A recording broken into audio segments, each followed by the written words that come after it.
He looks a little adorable wearing that expression. Not that I'm going to let that distract me. Sure you are. Sure, Jan. Alright. Welcome back, any and everybody. This is Lynn and Otter here to do another episode of The Taste of Fire. Looking forward to it. Actually, I had a really fun time doing the first episode, and it did really well. I'm surprised. This seemed a little obscure, and I wasn't sure if people would actually, see it or watch it, but it did really well, in comparison to other videos of mine. So I'm really happy about that because, I was actually looking forward to doing more. And just hearing more of this Zelda-esque music. Where is that little jingle? It's here somewhere. Ah, there it is. Maybe it's because of Tears of the Kingdom coming out recently, but man, I love this music. It's so good. Okay, let's continue where we left off.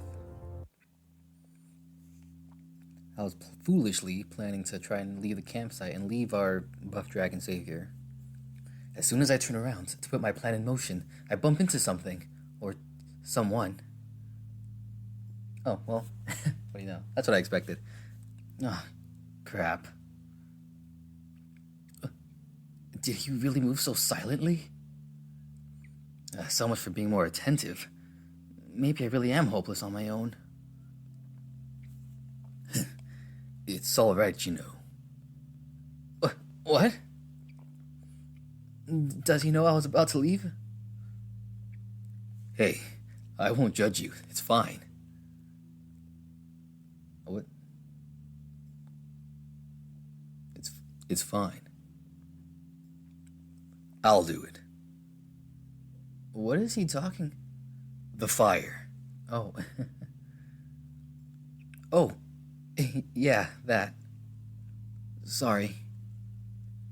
I try to keep the relief I'm feeling from showing on my face. After all, I wouldn't want him to suspect I'm up to something. It's alright. I caught a rabbit, so we won't go hungry tonight. Rabbit? Ew. We? Yeah. Something wrong? It's nothing. I'm sorry. I'm just not used to being given free food. You haven't done anything wrong, so stop apologizing. And what exactly do you mean? It's fine. Forget I said that. Don't worry about it. Alright. I can tell you're hiding something, but... whatever. It's none of my business. Huh. Not the response I was expecting. Me either, actually. That's very, that's nice of him. The person's really nice. Not that I was expecting anything. Can you get those twigs from behind the bushes? They seem to be dry enough to start a fire. Sure. Also, while you're back there, can you start the timer that you forgot to start again at the beginning of the video? Oh, yeah, sure. Thanks for reminding me. I walk over in the direction he pointed out and started gathering the small branches and twigs strewn about the forest floor. Let me just make sure. Okay, yes. I wanted to make sure I was recording. Gosh, I had a slight panic attack. I was like, oh no, not again. Cool, recording.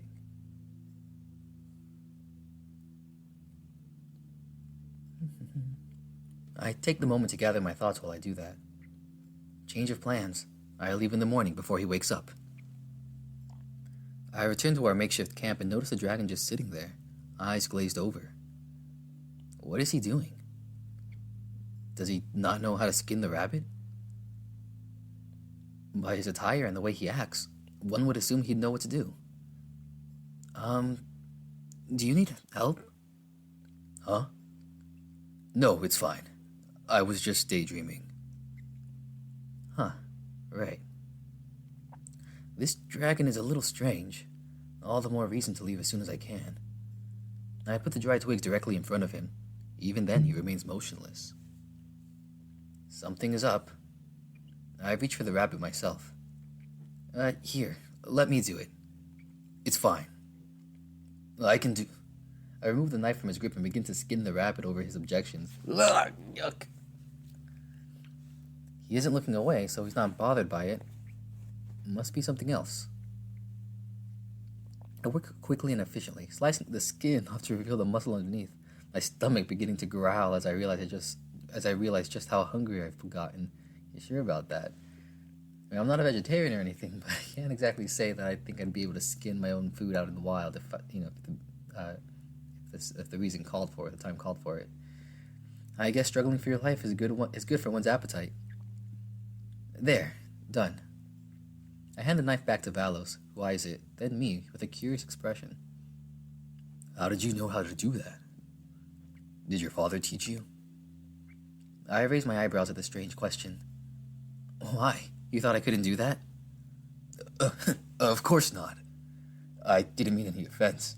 It's just that you don't look like the type. I frowned, then shrugged indifferently. It's fine. I get that a lot. Am I like a twink in this story? Just very thin and frail looking? I learned a lot on my own. Well, maybe not quite on my own, but I had to learn these things in order to survive. In a small village like mine, and with no parents, you have to make yourself useful somehow if you want to remain fed. You know how to hunt. Surely you've been taught what comes after as well, right? Of course. There's that flustered look again.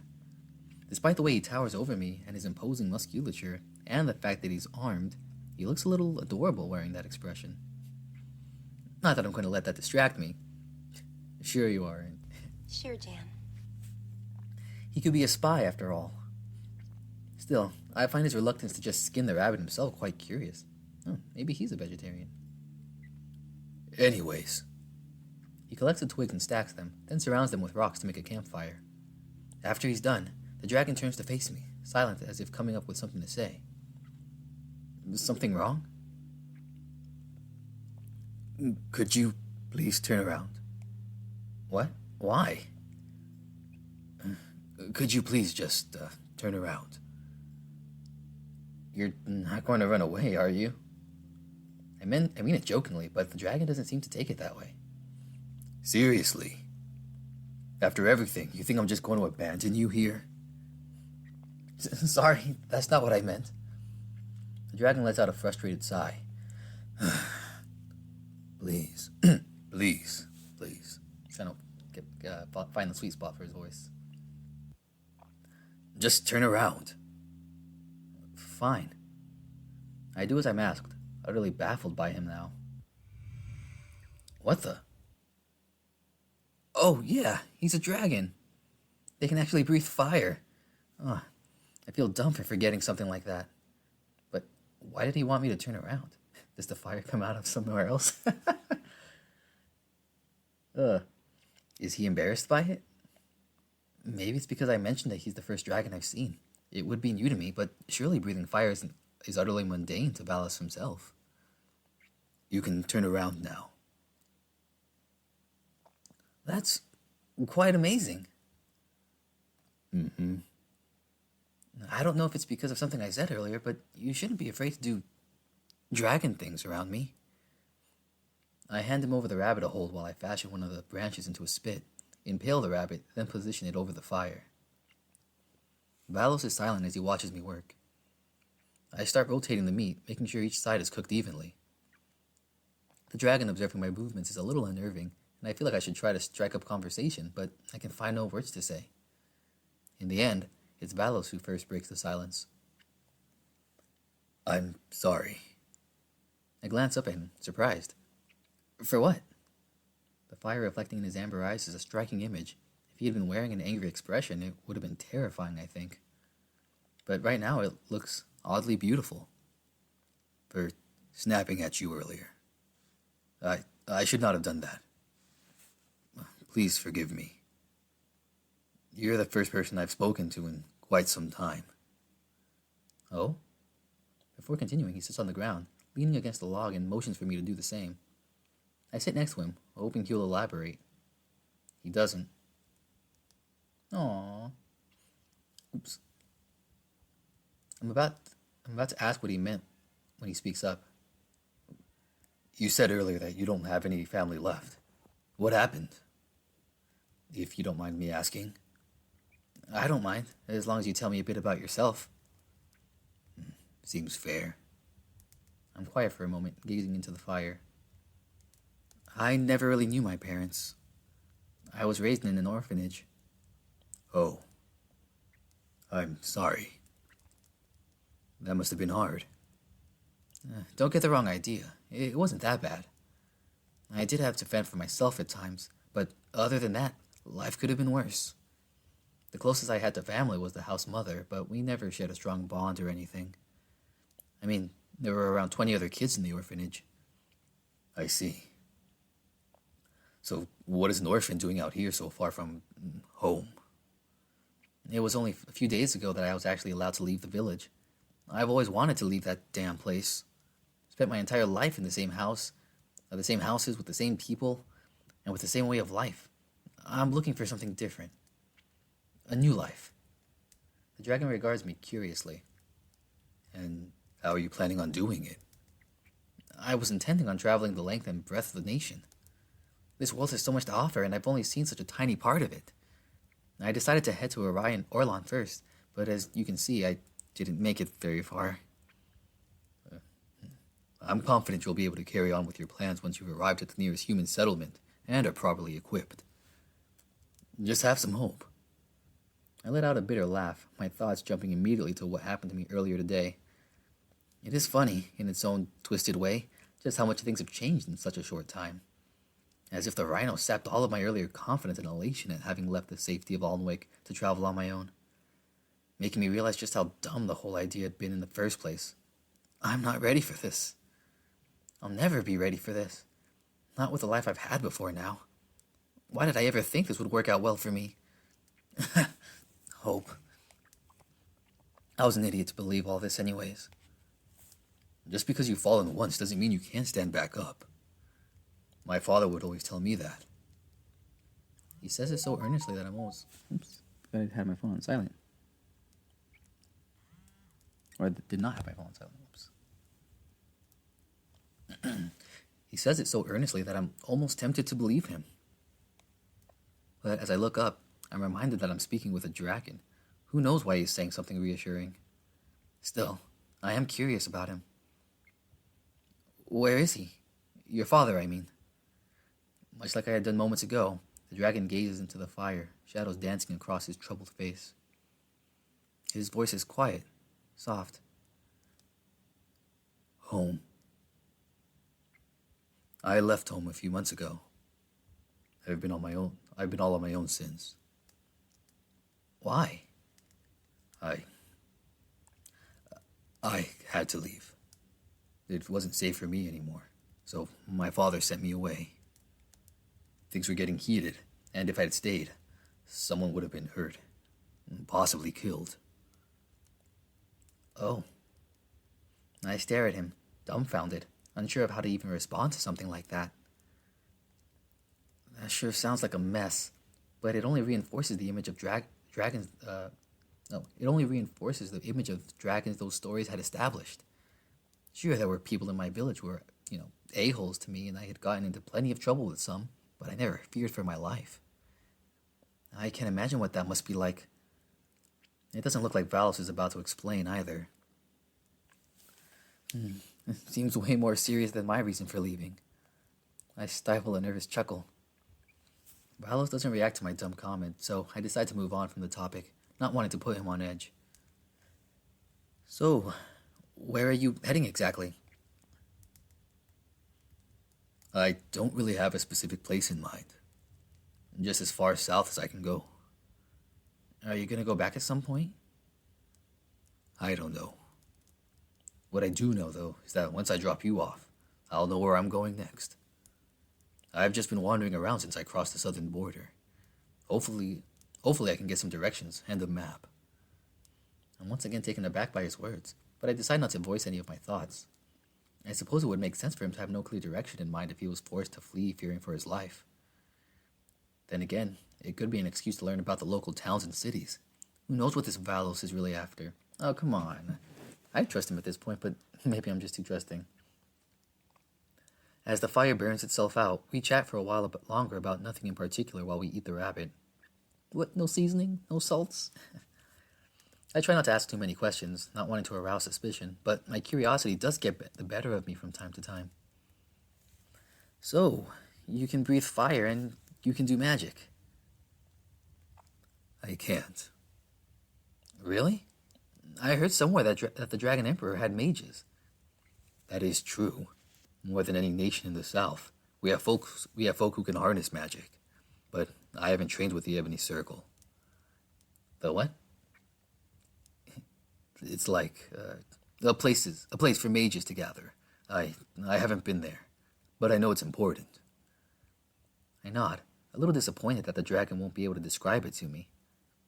Now that my travels have come to such an abrupt end, I'll likely never be able to see this ebony circle for myself.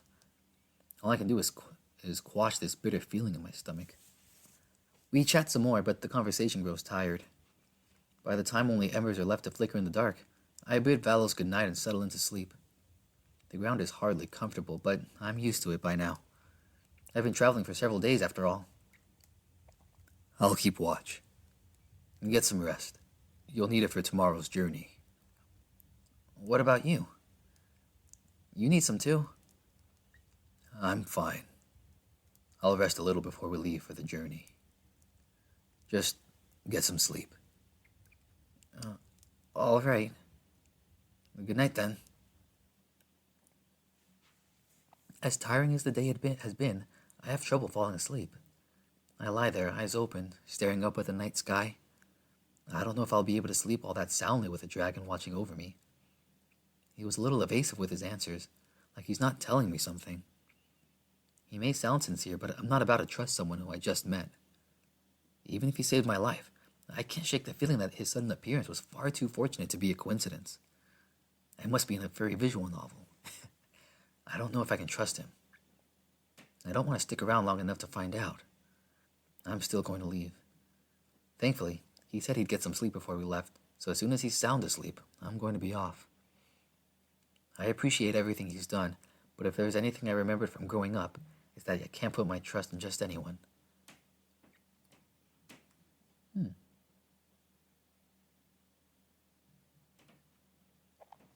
The next morning, when I wake up, the horizon is only just beginning to brighten with the dawn.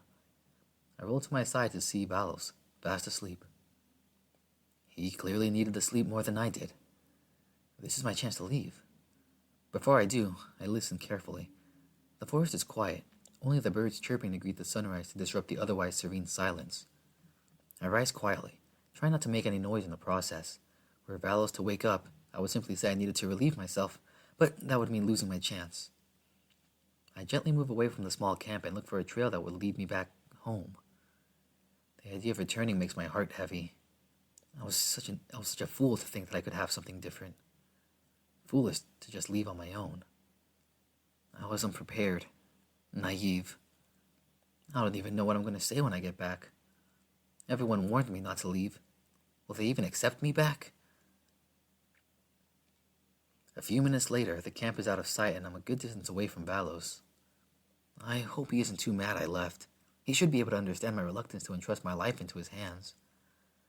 He may have been cagey about revealing certain things, but there's that pang of regret that I won't be able to learn more about his homeland from him. But sating my curiosity about the world is not worth whatever bad things the dragon could do to me. Let's just focus on getting back, Sam. I soon find myself on the dirt road again. I suppose that if I continue to follow its outer edges, I will not be caught by anyone. For a good while, everything is peaceful. I walk slowly and quietly, my thoughts returning again and again to my own failure, and strangely enough, to Valos. I suppose the regret I'm feeling at leaving him is just another sign of my foolishness. Nothing good would have come from sticking around with him, even if his intentions were as poor as he made them out to be. The company of a dragon would only spell trouble. Who knows how the humans in whatever settlement he was taking me to would react to him, or the beastmen if we encountered any. This is for the best. I could have thanked him again before parting ways, I suppose, but I wouldn't have wanted to anger him by saying I don't want his company. The dragon is in the past now. This whole journey is. I'm just destined to live out my days in a village forgotten by the world in the middle of nowhere.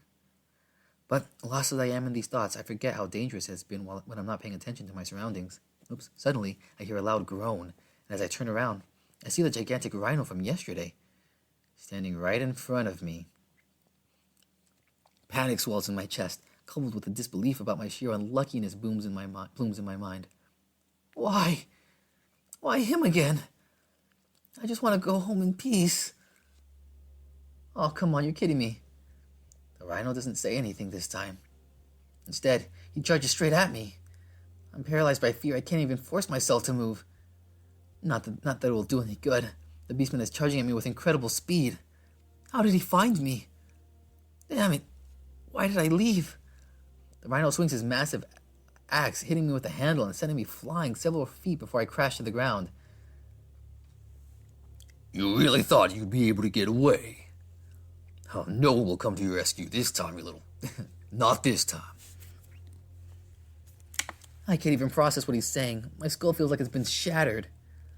There's a ringing in my ears and it's hard to breathe. Why? I hear a loud roar. Even as dazed as I am, I can tell it's not coming from the rhino. A figure leaps toward the bandit from somewhere behind me just as I'm about to fall under once more. Valos. I told you before, he's not yours. Oh my gosh! My vision is blurring, but I can hear sounds of a fight. Clang of steel against steel. Oh shoot! There's a loud thump. The rhino's axe falls heavily to the ground. I look over to the bandit and see blood gushing out of his eye. The rhino is roaring in pain. Ah! Screaming and cursing, he snatches up his weapon and turns to flee. Oh my gosh, Valos doesn't give pursuit. Oh, okay. I thought he was going to say doesn't give up pursuit. I was like, oh my gosh. He had like an Aang vengeance path. Oh, jeez.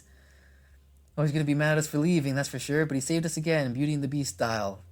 Jeez, Sam. But hopefully this definitely will probably prove Valos's, loyalty and good intentions towards us. Jeez, did not expect it to get a little violent like that. I can't believe the rhino was just there, waiting for us to come back. Well, I mean, not waiting, it's just a coincidence, but man. Oh, well, that was a little intense towards the end there. But I hope you guys enjoyed it. We'll continue this while Valos is most likely going to scold us for leaving. But that'll happen next time on Taste of Fire. Thank you guys for tuning in. Hope you liked it. Hope you have a good day, good night, good evening, whatever it is for you. And I'll see you guys next time. Feel free, I was going to say feel free to subscribe and check out my other channel where I'm doing other stuff too at the moment. But yeah, thanks again. Take care.